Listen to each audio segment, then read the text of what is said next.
tujuan pembelajaran kita yang hari ini yaitu peserta didik dapat menjelaskan pengertian haji secara bahasa. Kemudian peserta didik dapat menyebutkan syarat wajib haji, rukun haji, dan juga wajib haji. Yang ketiga, peserta didik dapat membedakan rukun haji dan wajib haji. Dan yang terakhir, peserta didik dapat menyebutkan dan menyusun urutan rukun haji secara tertib dan benar. Sebelumnya ibu ingin bertanya, apakah ada yang tahu apa itu haji?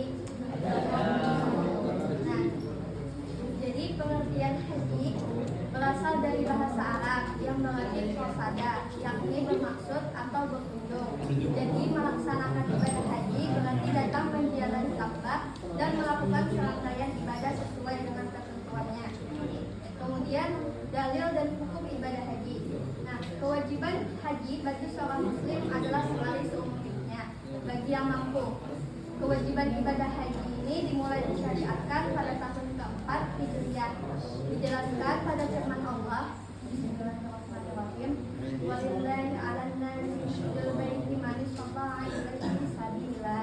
Wa man kafara fa innallaha ghaniyyun 'anil 'alamin. Artinya, dan di antara kewajiban manusia terhadap Allah adalah melaksanakan ibadah haji ke Baitullah, yaitu bagi orang-orang yang mampu mengadakan perjalanan ke sana.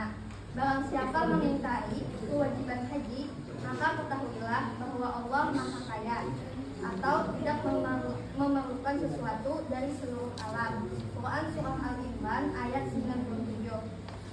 Kemudian waktu pelaksanaan haji itu dilaksanakan setiap tahun pada bulan Dzulhijjah dalam kalender Islam, khususnya pada tanggal 8 hingga 12 atau 13 Dzulhijjah. Kemudian syarat wajib haji. Nah, apabila salah satu syarat tersebut tidak terpenuhi, maka seseorang belum wajib untuk menunaikan ibadah haji. Jadi syarat wajib haji yang pertama yaitu Islam. Orang yang ingin berhaji haruslah seorang muslim. Jika ada seorang muslim ingin berhaji, maka hajinya tidak diterima sebelum ia masuk Islam. Kemudian yang kedua yaitu balik, artinya sudah dewasa. Orang yang sudah dewasa mampu membedakan baik dan juga buruk. Anak yang belum balik tidak diwajibkan untuk melaksanakan ibadah haji. Kemudian yang ketiga yaitu berakal. Orang yang tidak berakal atau orang gila tidak terkena kewajiban haji, karena ibadah haji harus dilaksanakan dengan kesadaran penuh. Kemudian yang terakhir yaitu mampu. Mampu di sini diartikan mampu secara fisik dan juga keuangan, karena berangkat haji membutuhkan biaya yang besar. Uang yang didapatkan pun tidak boleh dari hasil berhutang. Harus tabung dan tidak boleh berhutang. Kemudian rukun haji. Nah, rukun haji merupakan serangkaian kegiatan yang harus dilakukan dalam pelaksanaan ibadah haji. Apabila salah satu rukun haji tidak dikerjakan, maka hajinya tidak sah. Jadi rukun haji yang pertama yaitu ihram. Ihram yaitu berniat mengerjakan ibadah haji dengan cara memakai pakaian ihram di miqat. Ihram adalah amalan haji yang pertama.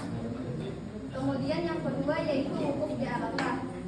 Wukuf artinya berdiam diri untuk memperbanyak zikir dan berdoa di padang Arafah pada tanggal 9 Dzulhijjah sampai terbit fajar.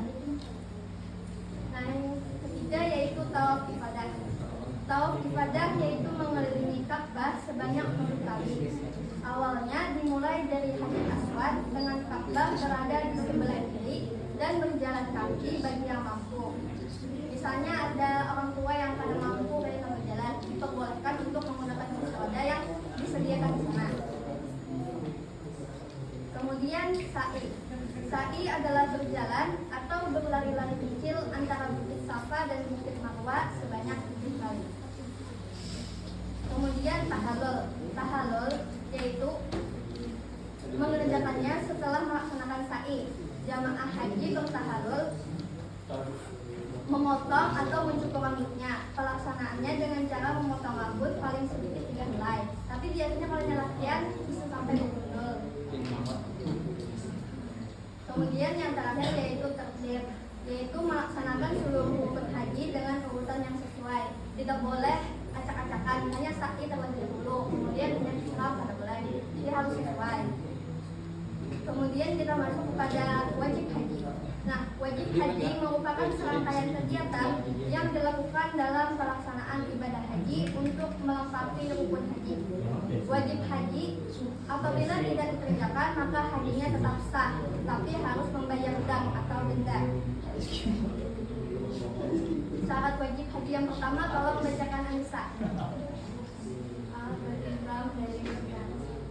Nah, miqat adalah batasan tempat atau waktu bagi seseorang yang melaksanakan ibadah haji atau umrah untuk memulai umrahnya. Seperti mulai berihram dari Bukit Yalamlam bagi jemaah yang datang dari Indonesia. Yang B, tolong bacakan Asifah.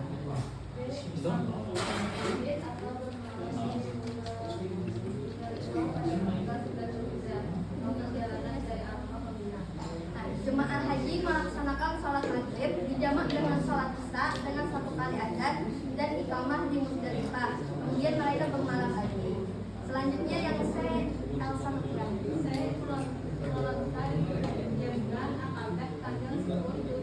Nah, jadi melontar atau melempar jamrah dilakukan dengan cara melempar kerikil sebanyak 7 butir secara berturut-turut sambil berucap Allahu Akbar, Allahumma maj'alhu hajjan mabruran wa dzanban maghfuran.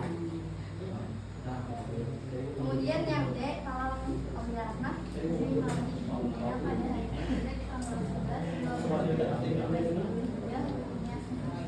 bermalam di Mina semalaman penuh dilakukan dari sore hari sampai terbitnya fajar, dan boleh juga dilakukan dengan bermalam paling sedikit 2 atau 3 malam.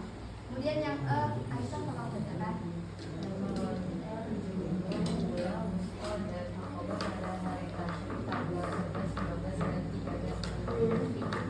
Melontar jumrah merupakan melempar batu pada sebuah tempat yang diyakini memperingati saat setan menggoda Nabi Ibrahim agar tidak menyembelih putranya Nabi Ismail dalam melaksanakan perintah Allah Subhanahu wa Ta'ala. Kemudian yang F, kita tolong namanya tawaf wada, yaitu melakukan tawaf berlisan pada saat akbar meninggalkan kota Mekah. Nah, tawaf wada ini merupakan tugas akhir dalam pelaksanaan ibadah haji dan umrah di tanah suci. Dan yang terakhir kita tolong ada hadiah membedakan meninggalkan perbuatan yang dilarang pada waktunya. Nah, jadi ada denda yang akan didapatkan oleh jemaah haji jika dia melanggar larangan yang telah ditetapkan. Nah, denda yang didapatkan bergantung pada larangan apa yang dilanggar.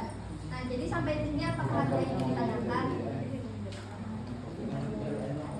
Nah, jadi Ibu di sini akan memberikan tugas.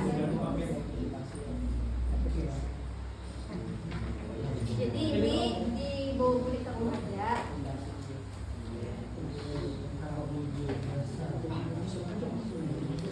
Nah, jadi di sini caranya yaitu potong rumput haji ini, kemudian tempel di halaman berikutnya. Kasih nama lah halaman kelas berapa.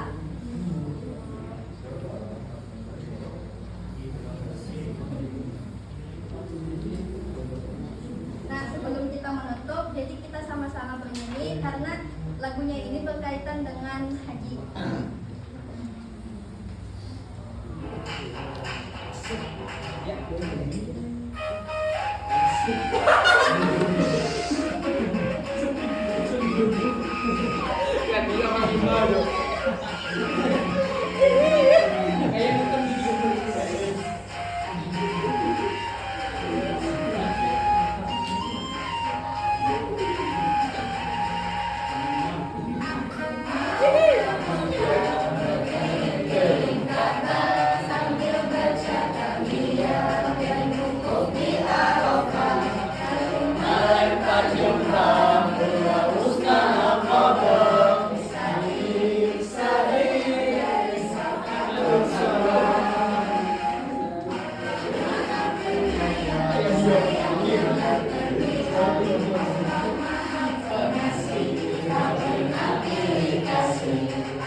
Nah,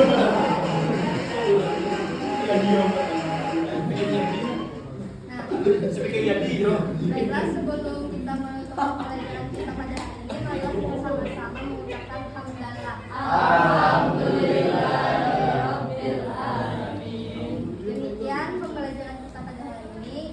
Wassalamualaikum warahmatullahi wabarakatuh. Waalaikumsalam warahmatullahi wabarakatuh.